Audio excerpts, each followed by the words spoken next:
Mr. Witness, we are presenting to you a document entitled Affidavit of Authentication. Ano ang kaugnayan nito sa Affidavit of Authentication ni Agent Edgar Apolonio na tinukoy mo kanina? Ito po ang Affidavit of Authentication na aking pong binabanggit.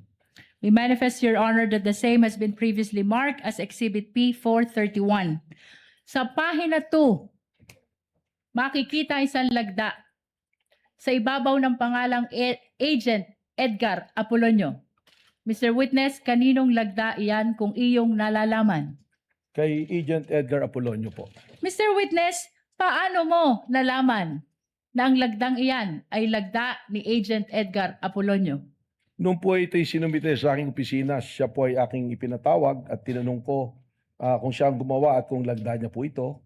Bukod po doon ay marami na po akong naiutos na ipa-authenticate sa kanya at iba pang dokumento na siya po ang lumalagda, kung saan nagkaroon na po ako ng familiarity doon sa kanya pong mga lagda. Maraming salamat sa iyong paglilinaw. Ngayon ay puntahan natin ang investigasyon ng Special Task Force sa banta ng Vice Presidente sa buhay ng Presidente. Ano ang mga ginamit niyong batayan? Kung mayroon man sa inyong pag-iimbestiga sa Special Task Force sa banta ng Vice Presidente sa buhay ng Presidente. Consistent po sa ginagamit po ng Protective Intelligence Methodology ng Secret Service ng Amerika.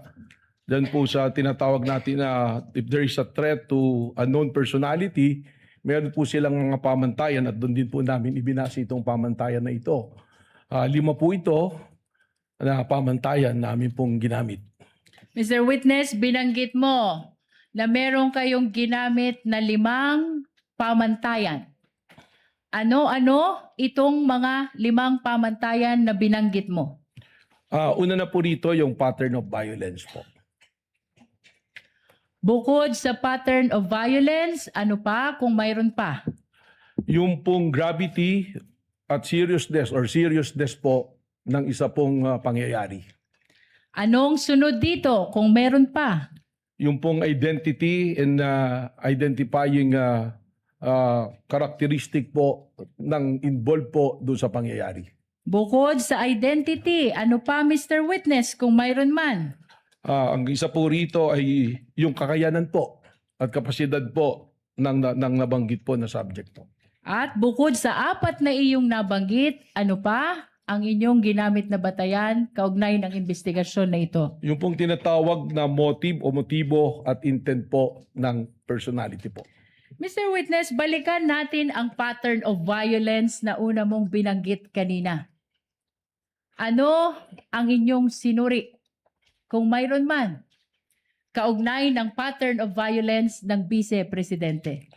Sa tulong po ng amin pong Special Task Force ay amin pong binalikan ang mga pangyayari na yan naman po ay lumabas na tinatawag namin sa media na mga open source intel namin. At doon po nakita namin yung isang event nung mayor pa po ang ating Vice President Sara Duterte na meron pong isang sheriff na gustong gawin ang kanyang tungkulin na atas po ng legal na atas ng korte na magpatupad po ng demolition order. Subalit hindi po ito nagustuhan ng noon ay mayor at kay Vice Presidente, kung saan ay tinawag po niya yung sheriff at pinagsusuntok po sa mukha itong sheriff na ito.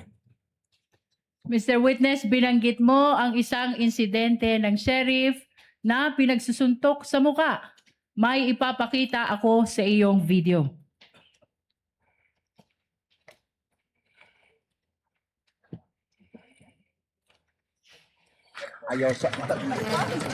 Noong July 2011, habang nakaupong mayor ng Davao City, sinapak ni Vice President Sara Duterte ang isang court sheriff. Ito ba ang insidenteng tinutukoy mo? Tama po, yan po. Bukod sa insidente ng sheriff na sinuntok ng Vice Presidente, ano pa kung mayroon man ang inyong sinuri kaugnay ng pattern of violence ng Vice Presidente? As part of our investigation, kami po ay nakakakuha ng mga dokumento related po dito sa aming inimbestigan kung saan we got hold of a affidavit of ito pong dating police ni si Arturo Las Canas na self-confessed member ng DDS na kung saan doon po sa kanyang affidavit na yan ay atin pong nakita at inilalarawan po at sinasabi nitong ni Arturo Las Canas na ang Vice Presidente mismo ay kasama doon sa Oplan Tokhang, isa sa mga arkitekto ng Oplan Tokhang.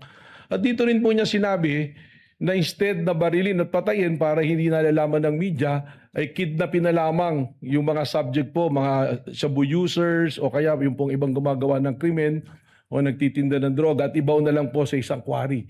Na kung saan natagpuan po later nitong Laod Quarry na mayroon pong mga biktima ng extrajudicial killings. Mr. Witness, nabanggit mo ang affidavit ni Arturo Las Cañas. Nasaan ang affidavit na tinutukoy mo? Objection, Your Honor. May we know the relevance of all these questions? Your Honor, we're establishing the pattern of violence. And this is very much relevant. Witness may answer. Sa pagkakalam ko po, ang affidavit na ito ay nakasumito po sa International Criminal Court na sasalukuyan po dumidinig ng kaso ng extrajudicial killings po. Kaugnay pa rin ng affidavit of Arturo Las Cañas. Nasaan ang kopya nito kung mayroon ka man? Meron po. Objection, Your Honor. The witness is not competent to provide an answer on an affidavit that he did not execute. Your Honor, may I respond? Lead counsel may respond. Your Honor, this affidavit of Arturo Las Cañas can be considered as a declaration against interest. He's saying in the affidavit na siya ay hitman, na siya ay bahagi ng Davao Death Squad. And under the rules, Your Honor, this may be considered also even with respect to third party. And in this particular case, Your Honor, the Vice President, the respondent, is the third party. Just a rejoinder, Your Honor. Counsel for the respondent. Then we would have to object to that, Your Honor, because it will be Mr. Las Cañas, if at all, who has the personal knowledge. We're already going into the contents of such affidavit, and the witness is incompetent to testify on that. Chair will make a ruling.